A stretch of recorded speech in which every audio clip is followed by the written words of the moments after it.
दुनिया भर के जंगलों में अच्छे मौसम के समय खाने पीने की कोई कमी नहीं होती, लेकिन जैसे जैसे मौसम और स्थितियां बदलती हैं, कई जीवों के सामने सिर्फ एक ही रास्ता बचता है, जगह बदलो या मरो। कुछ रहस्यमय कुदरती इशारे मिलने के बाद वो अपना लंबा और पुराना मुश्किल सफर शुरू करते हैं, जो उन्हें आगे बढ़ने के लिए उकसाता है। कुछ जीवों के लिए ये पहला सफर है और कुछ के लिए आखिरी होगा। ये सफर बहुत लंबा है और हर एक कदम पर खतरा है, लेकिन उन्हें आगे बढ़ते रहना है। कुछ जीव महासागर में यात्रा करेंगे, कुछ आसमान में उड़ान भरेंगे या घास के विशाल मैदानों में भगदड़ मचाएंगे। ये दुनिया की सबसे शानदार घटनाओं में से कुछ हैं। इन्हें कहते हैं ग्रेट माइग्रेशंस।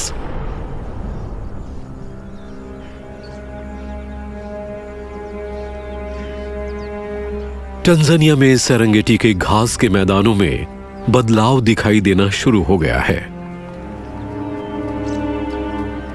यहां ज़ेब्रा के झुंड इकट्ठे हो रहे हैं।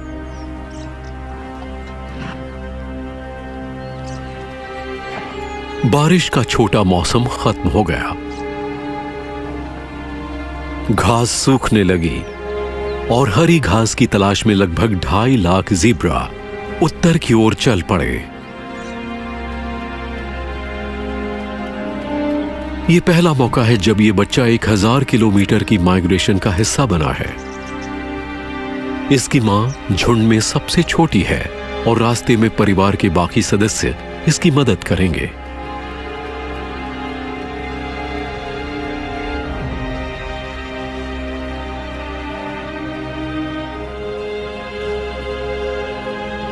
इसका पिता झुंड का मुखिया है, जो पीछे चलकर सबकी रक्षा करता है। यह अपने परिवार को सुरक्षित रखता है और उसकी फीमेल ज़ीब्रास पर नजर रखने वाले मेल ज़ीब्रा से मुकाबला करके उन्हें भगाता है। ये विल्डेबीस्ट माइग्रेशन में आगे चल रहे ग्रुप में शामिल हो गए।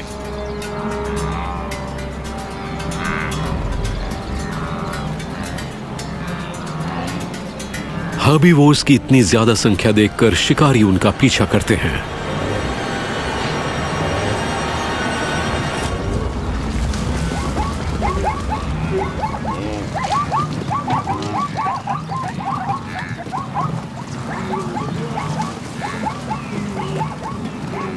इनकी भारी संख्या अभी तो इन्हें फायदा पहुंचा रही है।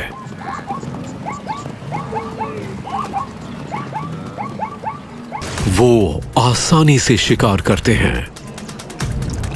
शिकारियों और नदी को पार करते कई विल्डेबीस्ट मारे जाते हैं, लेकिन ज्यादातर जानवर जान बचाने में कामयाब रहते हैं। ग्रोमेटी इलाके में कुछ दिन बिताने के बाद झुंड बारिश और ताजा घास का पीछा करते हुए दोबारा आगे बढ़ने लगता है।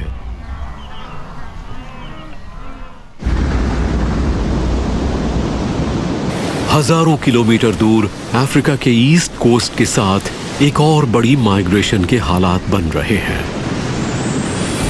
कोल्ड वाटर करंट्स ऊपर ईस्ट कोस्ट की तरफ आती हैं। इससे दुनिया में सबसे आकर्षक प्राकृतिक घटनाओं में से एक की शुरुआत होती है। वो है द सार्डीन रन। लाखों करोड़ों छोटी सिल्वरी फिश अपने गर्मियों के घर को छोड़कर कोस्ट की तरफ जा रही करंट्स को फॉलो करती हैं। ये सभी छोटी मछलियां इकट्ठी होकर साथ साथ चलती हैं।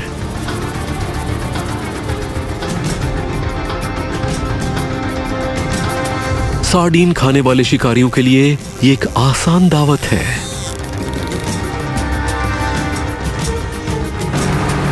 ऊपर से मछलियों का ये विशाल दल समुद्र की सतह पर फैली तेल की परत जैसा दिखता है।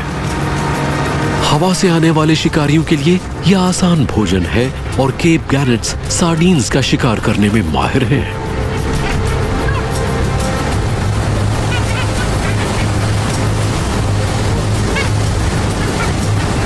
शार्क्स साइलेंट सबमरीन्स की तरह गहरे पानी से ऊपर आती हैं। अब सार्डीन्स शार्क्स और केप गैनेट्स के बीच फंस गई हैं।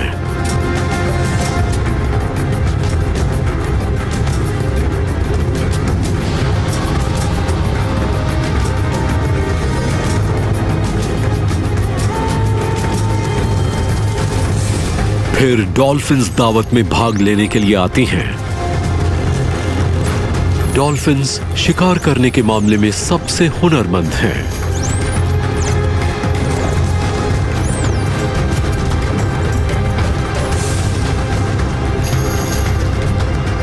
वो कुछ सार्डीन्स को अलग करती हैं, जिसे बॉल बेट कहा जाता है। फिर डॉल्फिन्स खास तरीके से बॉल बेट के इर्द गिर्द तैरती हैं, जिससे सार्डीन्स का गोला तंग होता जाता है और उन्हें खाने में आसानी रहती है। कई बार छोटी मछलियां नीचे से भागने की कोशिश करती हैं, लेकिन डॉल्फिन्स उन्हें देख लेती हैं। वो बबल्स निकालती हैं, जिससे सार्डीन्स दोबारा बॉल में आ जाती हैं। फिर हर तरफ से हमला होता है। सार्डीन्स को बचने का कोई मौका नहीं मिलता। आखिर में बॉल बेट के अंदर मौजूद हजारों सार्डीन्स में से बस कुछ के कंकाल बचते हैं। अब यहां दावत खत्म हो गई है, लेकिन कोस्ट पर लाखों करोड़ों सार्डीन्स तैर रही हैं।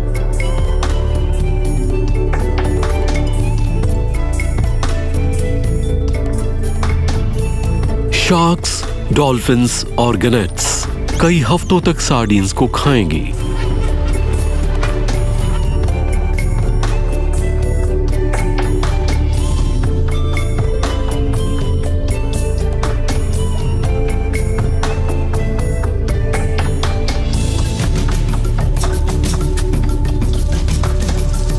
कई बार सार्डीन्स के दल 5 किलोमीटर से ज्यादा इलाके में फैले होते हैं। कोई नहीं जानता कि हर साल ये फिश रन क्यों होता है।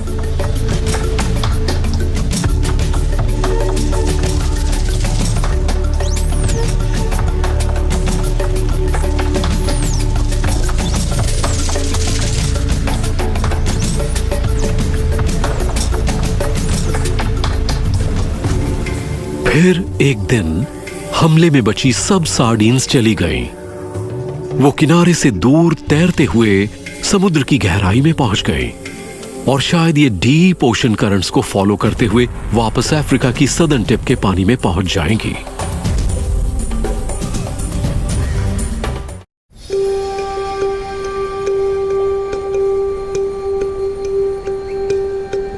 टांजानिया के उत्तरी हिस्से में मौजूद नेट्रन झील पर हो रहे पिंक डांसेस ने इसमें नया रंग भर दिया है। पानी का खारापन ऐसे पौधों और जानवरों की प्रजातियों को इस तरह की झीलों से दूर रखता है जो तेजी से बदलते खारेपन, तेज गर्मी और कम बारिश को झेल नहीं पाते। लेकिन फ्लेमिंगोस की बात कुछ और है। पूरे पूर्वी अफ्रीका में सबसे ज्यादा फ्लेमिंगोस नेट्रॉन झील में रहते हैं। अफ्रीका में 2 तरह के फ्लेमिंगोस पाए जाते हैं, ग्रेटर फ्लेमिंगो और लेसर फ्लेमिंगो। यहां दोनों को देखा जा सकता है।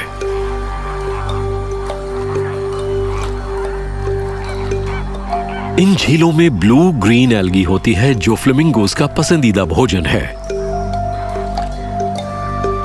वो अपनी खास तरह से डिजाइन्ड अपसाइड डाउन बीक से एल्गी को फिल्टर करके खाते हैं।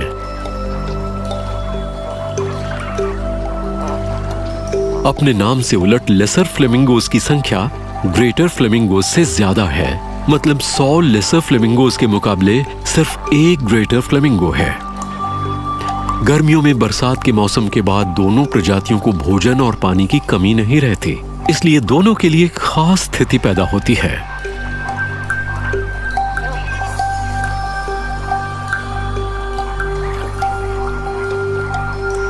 पूर्वी अफ्रीका में नेट्रॉन झील लेसर फ्लेमिंगो के लिए इकलौती ब्रीडिंग साइट है।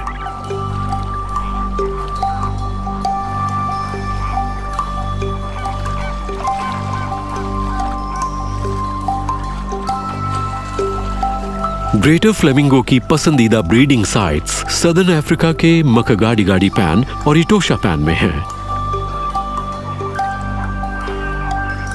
लेकिन ये दोनों प्रजातियां कभी अलग थलग नहीं रहती।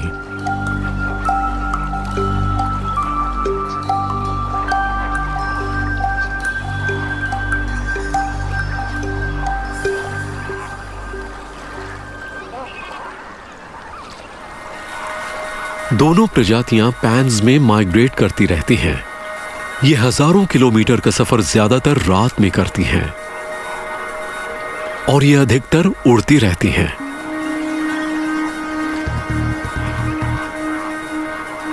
पूर्वी अफ्रीका में दिन के तापमान का 40 डिग्री सेल्सियस से ऊपर होना आम बात है।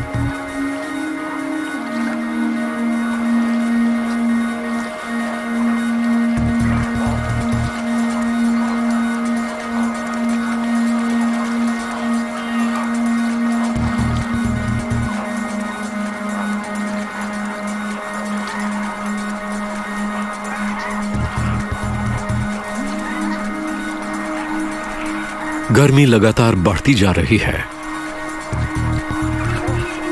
फ्लेमिंगोज जानते हैं कि जल्द ही पानी कम हो जाएगा।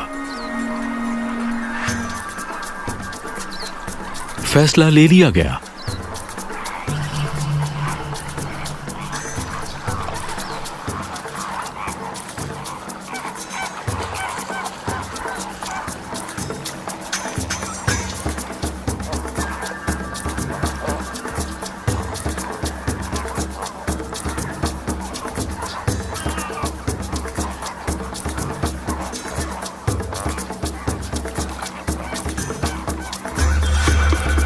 फ्लेमिंगोज खाने की तलाश में मखाडिगाडी पैन पहुंच गए हैं। यहीं पर ग्रेटर फ्लेमिंगोज का ब्रीडिंग सीजन शुरू हो सकता है।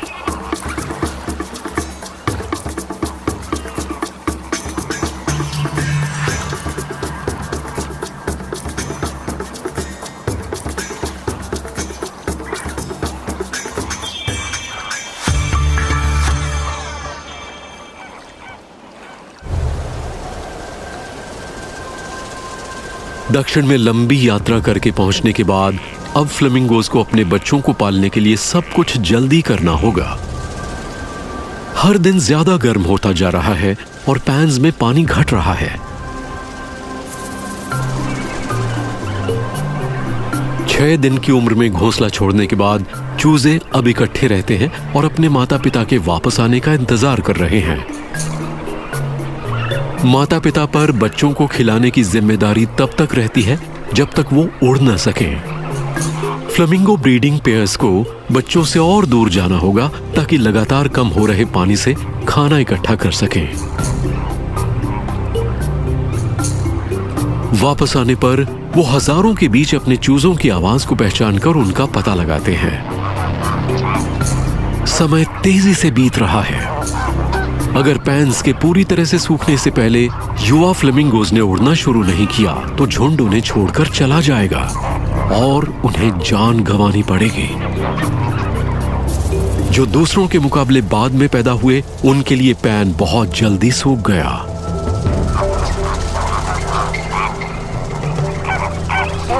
आखिरकार फ्लेमिंगोज पैन छोड़ गए। वो सिर्फ तभी वापस आएंगे जब पैन पानी से दोबारा भरा होगा।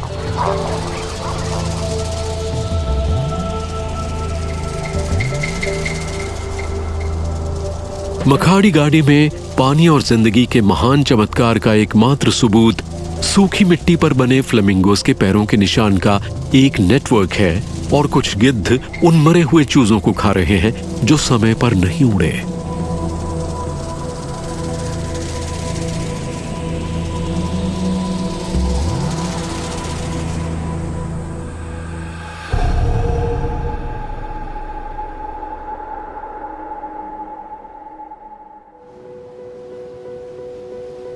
कई जीव भोजन की तलाश में बड़ी संख्या में माइग्रेट करते हैं।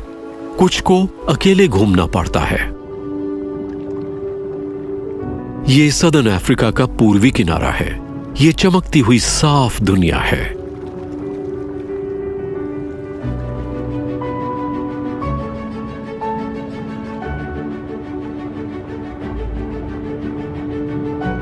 इस साफ और गर्म पानी में बड़े जीव आते हैं। व्हेल शार्क्स इन रीफ्स में एक साए की तरह आती हैं। इनके जॉज 1 मीटर चौड़े और लंबाई 18 मीटर से ज्यादा हो सकती है।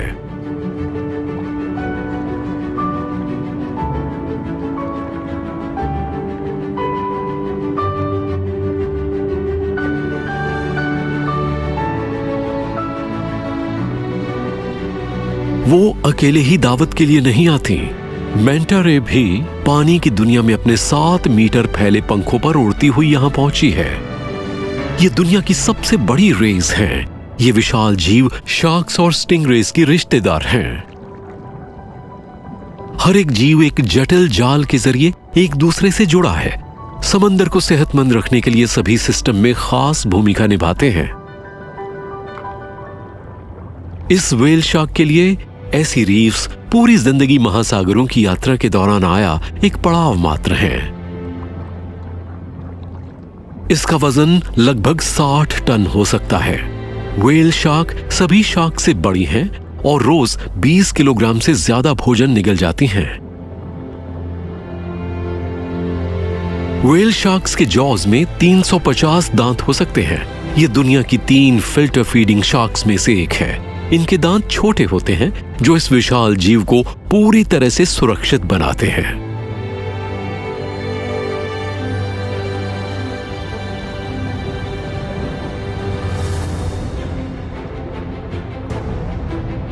जैसे ही व्हेल शार्क अपना विशाल मुंह खोलती है, हर घंटे 6000 लीटर सी वाटर उनके गिल से गुजरता है, जिससे पानी में मिले माइक्रोस्कोपिक प्लैंकटन फिल्टर होकर उनका पेट भरते हैं। उनका मुंह कितना भी बड़ा हो, लेकिन उनका गला सिर्फ $1 के कॉइन के बराबर होता है।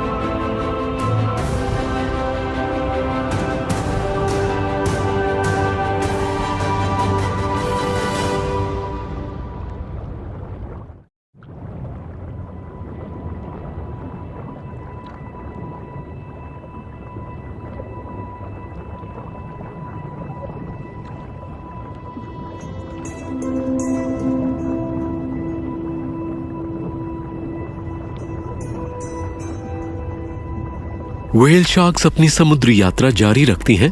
रास्ते में हिचहाइकर्स उनका फायदा उठाते हैं। रेमोरा फिश के front dorsal fins suction cups जैसे हैं। इस ऑर्गन की वजह से रेमोरा फिश गुजर रही शार्क के पेट के साथ चिपक सकती है।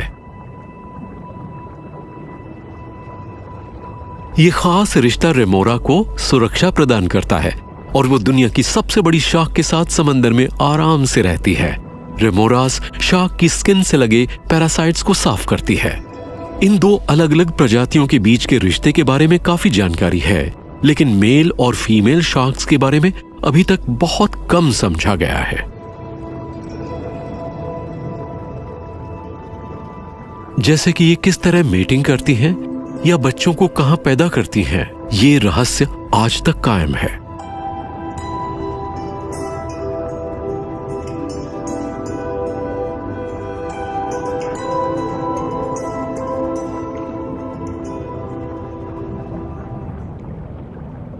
हम ये जानते हैं कि उनकी आबादी पर इंसान की वजह से बुरा असर पड़ रहा है। बहुत ज्यादा मछली पकड़ना और बोट से लगी चोटें इसकी जिम्मेदार हैं।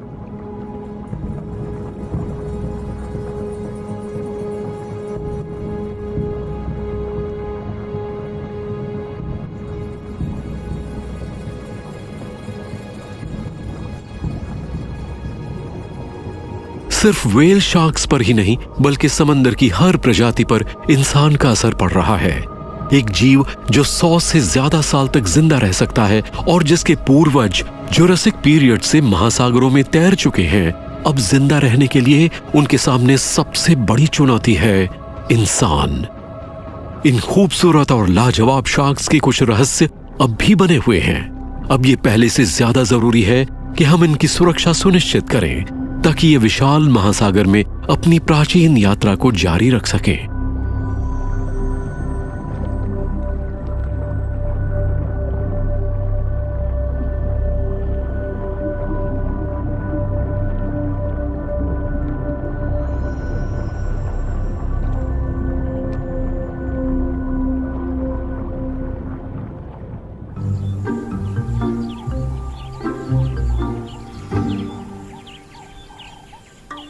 बड़ी संख्या की माइग्रेशन के पीछे सिर्फ भोजन ही वजह नहीं होती। केन्या के मैदानी इलाकों में southern carmine bee eaters breeding के लिए दक्षिण की ओर माइग्रेट करने की तैयारी कर रही हैं। ये सर्दियों के महीने में केन्या में रहती हैं और अपने मुश्किल सफर की तैयारी के लिए जितने ज्यादा हो सके उतने कीड़े मकोड़े खाती हैं। यहाँ सब कुछ मौजूद है और इनके लिए इसका ज्यादा से ज्यादा फायदा उठाना जरूरी है। ताजी हरी घास की तलाश में शाकाहारी जीवों के बड़े बड़े झुंड मैदानी इलाकों में घूमते हैं। जब वो चलते हैं तो घास में छिपे हुए कीड़े बाहर निकल आते हैं। कार्माइन्स इसी का इंतजार करती हैं। अपने शानदार रंगों के साथ वो एक्रोबैटिक्स का प्रदर्शन करती हैं। कार्माइन्स इंसेक्ट्स और ग्रास हॉपर्स का पीछा करके उन्हें पकड़ती हैं और फिर सुरक्षित जगह पर आकर बैठ जाती हैं।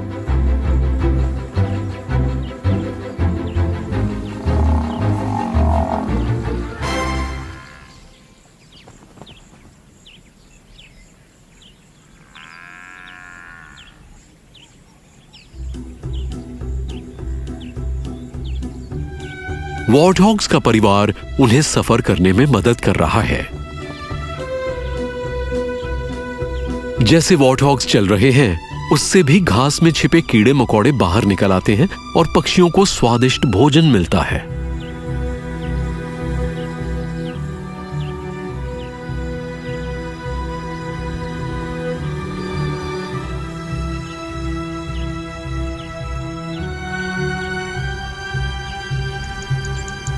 लेकिन हर कोई अपने वॉर्टहॉग को शेयर नहीं करना चाहता। वॉर्टहॉग्स ऐसे अकेले जानवर नहीं हैं जो कार्माइन्स की भोजन खोजने में मदद करते हैं।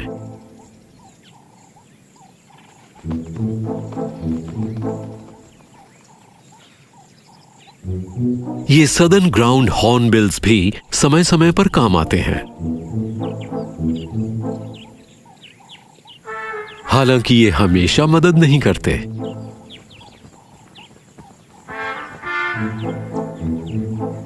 अब कार्माइन्स के लिए दक्षिण की तरफ माइग्रेट करने का समय आ गया।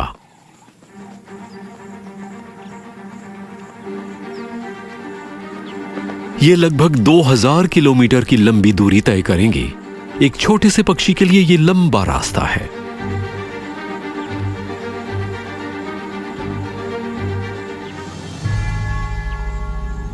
ये दक्षिणी जाम्बिया की लुआंगवा वैली है।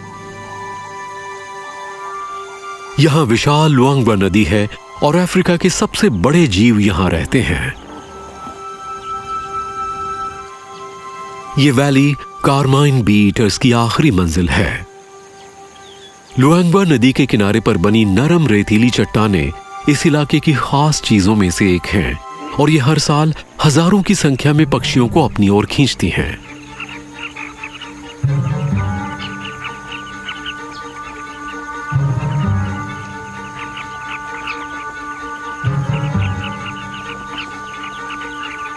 सभी के आने के बाद मुकाबला शुरू हो गया।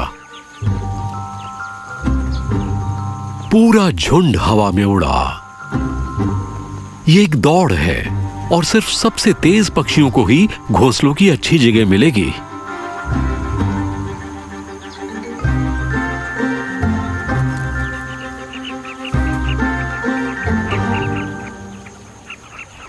विजेताओं का पता लगने के बाद अब खुदाई शुरू हो सकती है।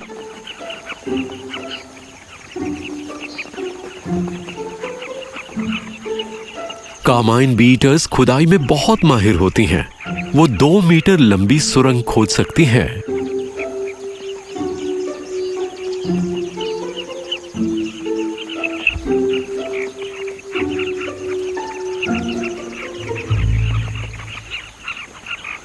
लेकिन सुरंग बनाना एक थका देने वाला काम है।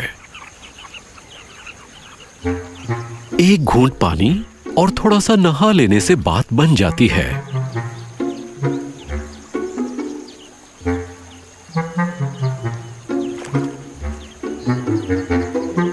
लेकिन पानी के नीचे खतरा हमेशा मौजूद रहता है। हालांकि फुर्तीली कार्माइन्स का कोई आसान शिकार नहीं है।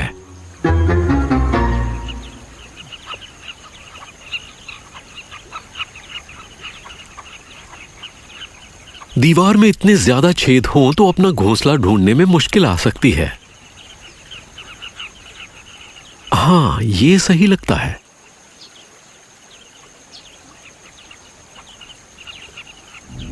इतने छोटे पक्षी के लिए, जिसका वजन लगभग 2 ग्राम है, हर जगह खतरा है।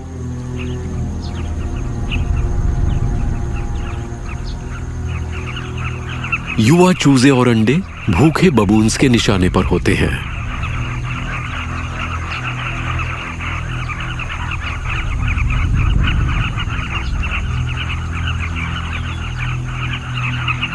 लेकिन आज यहां इसके लिए कुछ नहीं है।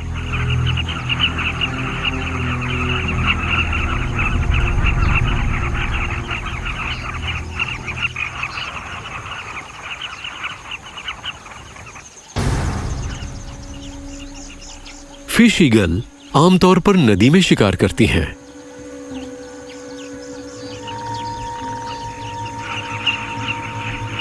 लेकिन यह शक्तिशाली पक्षी भी कामाइन्स को अपना भोजन बना लेता है।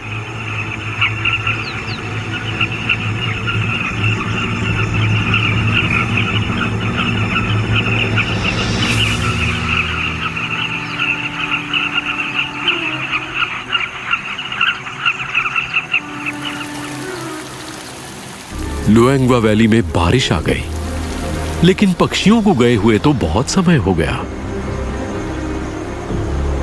हर बूंद के साथ नदी में पानी बढ़ता है और वो रेतीली चट्टानों को निगल जाती है। नदी किनारों को अगले साल की कामाइन ब्रीडिंग के लिए तैयार करेगी।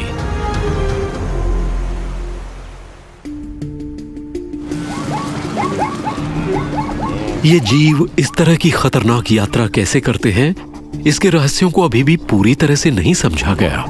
लेकिन हर नई पीढ़ी उस प्राचीन रस्म को जारी रखते हुए आगे बढ़ रही है जिसका जवाब कोई नहीं जानता। ये ऐसे जीव हैं जो लगातार चलने और आगे बढ़ने के सच से जुड़े हैं।